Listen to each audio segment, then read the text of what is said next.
In this quick Blender tutorial, I will show you how you can hide an object from the render but still render its shadow. This method is going to work in both cycles and in Eevee. So here's how you can do this. Simply select your object. Now, go to the Object Properties tab and then expand Visibility.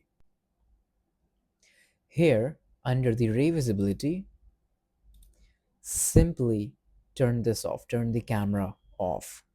And now the shadow is being rendered, but it's not being shown to the camera.